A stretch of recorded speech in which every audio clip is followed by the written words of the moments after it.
퇴직을 하니 몸이 많은 부분이 병들어 있지는 않아도 노화 증상이 하나씩 나타나기 시작했습니다. 무절제한 생활과 바쁘다는 핑계로 나의 몸을 돌보지 못한 것입니다.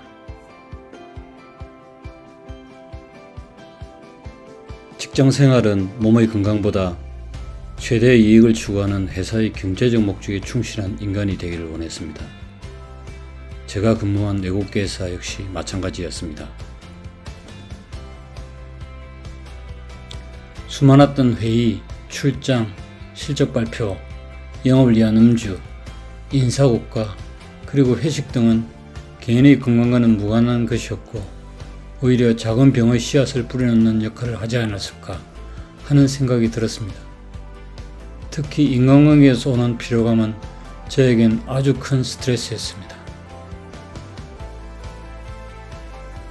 건강검진에서 다행히 큰 이상 소견이 발견되진 않았지만 허리둘레, 체지방이 높은 편이었고 당화혈색소가 증가되어 당뇨 전 단계의 진단을 받았습니다. 기본적으로 생활의 관리가 필요했습니다. 검진 결과와 무관하게 변비, 무기력감, 만성피로, 불면증 등 생활의 질 자체가 별로 좋지 않았습니다. 아침에 일어나서도 상쾌하지 않고 피곤했습니다. 이를 개선하지 않고는 다가오는 노후가 결코 행복해질 수 없다고 판단했습니다. 독서처럼 지속적 운동이 필요했습니다. 그래서 선택한 것이 계단 오르기였습니다. 헬스클럽이나 수영장처럼 별도로 운동을 하기 위한 준비도 필요치 않았습니다. 다행히 고층 아파트에 거주하였으므로 운동시설은 완벽했습니다. 나의 의지와 노력만 필요했습니다. 2020년 6월부터 계단 오르기를 시작했습니다. 첫 달은 평균적으로 매일 17층을 걸어 올랐는데도 쉽지 않았습니다. 그러나 계속하니 셋째 달인 8월엔 더운 여름임에도 매일 88층을 올랐습니다. 저 자신이 대견해지기 시작했습니다. 2021년은 본격적으로 계단을 오르기 시작했습니다. 매일매일 가벼워진다는 느낌과 독서를 하다가 잠이 오거나 집중이 되지 않으면 계단을 오르기 시작했습니다. 2021년 1월에서 4월까지는 하루도 예외 없이 목표로 삼은 1시간 운동에 800kcal의 목표를 달성했습니다. 몸은 피곤한 적이 있었지만 정신은 더 맑아지는 느낌이 들었습니다. 운동 패턴이 갖추어지기 시작했습니다. 1km 계단 오르기 이후 걷기와 계단 오르기를 각 500m씩 3번 오르면 약 1시간이 소모되고 550칼로리의 에너지 소모량이 됩니다. 일반적으로 산출하는 저의 최대 심박수는 약 160입니다. 애플워치로 측정된 저의 걷기 심박수는 약 130에서 140 bpm이었습니다. 처음에는 힘이 들었으나 점차 그 운동량에 몸이 맞추어지는 것 같았습니다. 독서와 마찬가지로 저의 목표는 지속적 운동이었습니다. 일시적 다이어트 목적의 운동이 아니었습니다. 언제, 어디서, 어느 강도로 운동하느냐는 지속적 운동의 중요한 부분을 차지합니다. 일주일에 최소 4에서 5회의 운동이 필요했기에 다음날 몸 컨디션에 무리가 따르는 정도의 운동은 그 지속성에 방해가 될 수 있었습니다. 운동의 강도는 일정 부분 정해진 듯 했습니다. 저는 목표치를 800kcal에서 700kcal로 조정했습니다. 일상에 무리가 없을 정도였습니다. 언제 운동을 하느냐는 개인적 신체 리듬에 따라 달라지겠지만 저는 주로 저녁 식사 1시간 후에 걸었습니다.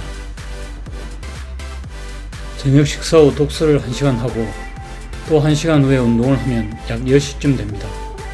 그 1시간 뒤에 취침을 하는 것으로 저의 생활 리듬을 맞추었습니다. 이로 인해 수면의 질이 좋아졌습니다. 저녁 식사 후 소파에서 졸던 버릇도 없어졌습니다. 잠을 자겠다는 생각이 들기도 전에 이미 자고 있었습니다. 그것도 아침 기상까지. 다음날 책을 읽을 때 집중도도 높아졌습니다. 장수와 관련된 몸과 행복과 관련된 마음을 획득하는 것은 신성을 획득하는 것이라고 호모데우스에서 말하지 않았나요? 작은 신성을 획득한 기분이었습니다.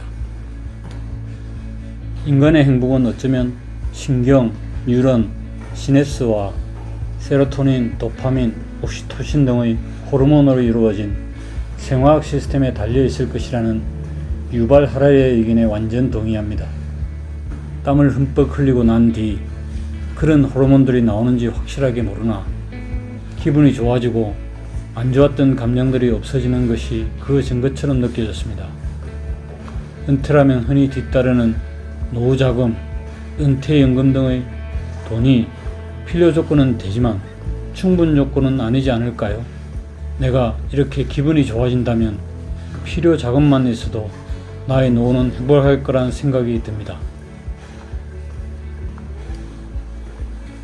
1년 6개월 만에 몸무게는 8kg, 허리둘레는 4인치 정도 줄었습니다. 그것보다 삶의 질이 좋아진 것, 그것은 어느 것과도 바꿀 수 없는 것이었습니다. 그 후론 이를 유지하는 데 저의 목표가 되었습니다. 지속적 운동, 그것이 나의 목표였기 때문입니다. 어떨 때는 비싼 비용에 필요한 골프 라운딩보다 읽고 쓰고 걷는 이런 생활이 훨씬 더 유익하다는 생각이 들었습니다.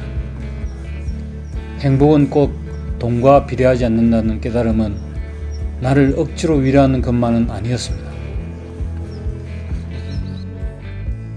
2021년 11월에 건강검진을 다시 받았습니다. 공복 혈당만 101이었고 심내 혈관 나이는 48세였습니다. 모든 항목이 정상이었습니다. 그냥 기분이 좋았습니다. 건강검진 결과보다 더 중요한 건 내가 느끼는 나의 건강 상태였습니다. 계단을 매일 평균 120에서 130층을 오르면 엄청나게 땀이 납니다. 이를 통해 피부의 노폐물도 빠져나가는 듯 했습니다. 혈색 좋아졌다는 말도 많이 들었습니다. 인간의 수명과 연관된 염색체 끝의 텔로미어 단축 속도를 줄 수 있는 마지막 기회가 어쩌면 지금밖에 없을 것이라는 생각입니다. 인간의 운명은 알 수 없으나 우리는 노력하고 운명은 운명에 맡겨버리면 되지 않을까요? 저는 중년과 그 외의 남은 인생에서 어떻게 지속적 독서와 운동을 할 수 있을까를 고민하며 나를 실험합니다. 독서가 운동에, 운동이 독서에 상호 영향을 미친다면 이는 불가능하지만은 않다는 것이 지난 2년간의 저의 경험입니다. 경제적 자유는 욕망의 전환으로, 정신적 자유는 읽기와 쓰기로, 육체적 자유는 운동으로 이룬다면 더 이상 우리가 더 취해야 할 자유가 남아있을까요? 햇볕 드는 창가에 건강한 몸으로 따뜻한 차 한 잔과 책 한 권 들고 나의 내면을 읽어보는 것은 진정 이룰 수 없는 꿈이 아닐 것입니다. 끝까지 들어주셔서 감사합니다.